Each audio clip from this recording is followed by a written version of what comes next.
Hello नमस्कार दोस्तों, इस वीडियो में मैंने आपको बताया है कि बहुत ही सिंपल वे में दो तरीके बताए हैं कि कैसे अगर आपके मोबाइल में बार बार एप्लीकेशन नहीं खुल रहा है, क्रोम खुल जा रहा है या ऐड खुल रहा है, कोई दिक्कत एकदम मतलब परेशान हो गए हैं, तो उसके लिए मैंने बताया कि आप कैसे सेटिंग कर सकते हैं, किस किस मेथड पे काम करेगा।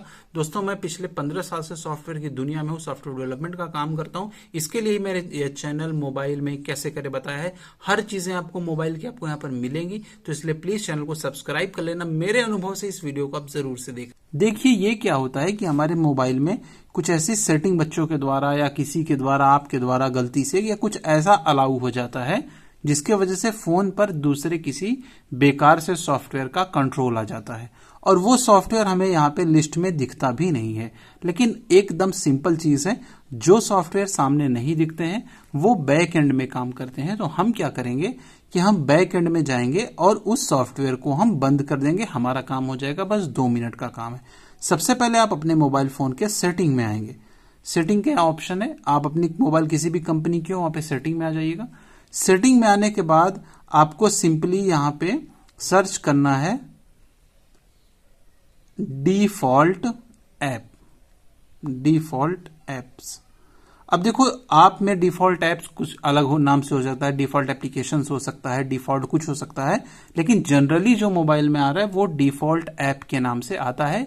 यही वाला आपको पकड़ना है। बस यहां से ऐसे खुल जाएगा। जब डिफॉल्ट ऐप खुल जाता है तो आप देखोगे डिफॉल्ट ऐप इस तरह से आता है। अब ये जरूरी नहीं कि आपके मोबाइल में इसी तरीके से है, लेकिन आप देखोगे कि browser app, digital assistant app, home app, ये वो ऐप इस तरह से एक अजीबोगरीब टाइप से अलग अलग मोबाइल में अलग अलग डिजाइन के हिसाब से आता है। आने के बाद फिर आपको क्या करना है, आपको जैसा कि आपको बताया कि जो मोबाइल का मेन ऑपरेटिंग सिस्टम है उसको कंट्रोल करता है एक लॉन्चर। लॉन्चर मतलब वो सारे लोगो, आइकन, जो भी नेटवर्क, मोबाइल, बैटरी, सारी चीजों को दिखाता है कि किस डिजाइन में दिखना चाहिए। तो वो चोरी से ऐड भी दिखा देता है।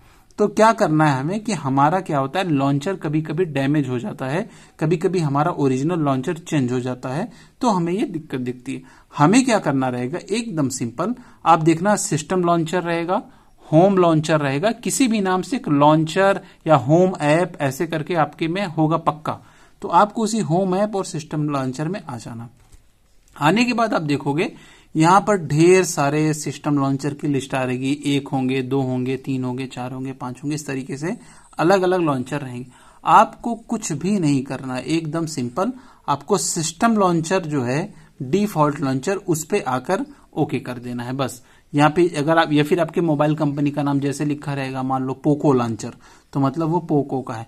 वन प्लस का कलर ओएस करके शायद कुछ लिख के आता है, तो इस तरीके से, या वन प्लस लॉन्चर। तो जो आपका ओरिजिनल लॉन्चर है उस तरह से आप इसमें लॉन्चर, उसको खाली यहाँ पे ये गोले वाले पे जाके सेट कर देना। बस इतना ही करेंगे आप, आपका पूरा तरीके से काम हो जाएगा और आपका एडवर्टीजमेंट जो है, जो उल्टे सीधे ऐप है, नहीं खुल रहे हैं, बार बार प्रॉब्लम कर रहे हैं, वो आपके पूरी तरीके से बंद हो जाएंगे। इसके बाद दोस्तों आप एक चीज और कर सकते हैं ताकि ये भविष्य में भी आपको समस्या ना हो। आप सेटिंग में आएंगे, सेटिंग में आने के बाद आप एप्लीकेशन में आएंगे। यहाँ पे हम सर्च करेंगे एप्लीकेशन, नीचे आएंगे तो आपको दिख जाएगा एप्स या एप्लीकेशन, इसमें आएंगे। इसमें आने के बाद आप ऐप मैनेजमेंट में आएंगे। ऐप मैनेजमेंट में आने के बाद यहां से आप सर्च करेंगे लॉन्चर। तो देखो अगर कोई फर्जी लॉन्चर रहे या कुछ गलत लॉन्चर रहे सिस्टम लॉन्चर के अलावा, क्योंकि ये तो अनइंस्टॉल नहीं होगा, ये बंद भी नहीं होगा, कोई खराब लॉन्चर रहे तो उसको आप क्लिक करके अनइंस्टॉल कर देना। बस इस तरह से दोस्तों आप अपने लॉन्चर को बदल सकते हैं और पूरा सिस्टम एक तरीके से सेट कर सकते हैं और आपका पुराने मोबाइल के जैसा सिस्टम रहेगा, वो पूरी तरीके से काम करने लगेगा। तो मुझे उम्मीद है वीडियो पसंद आया होगा। आप वीडियो को लाइक कर दीजिएगा। छोटे से ट्यूटोरियल में आपको सारी बेहतर जानकारी दी है मैंने। नमस्कार।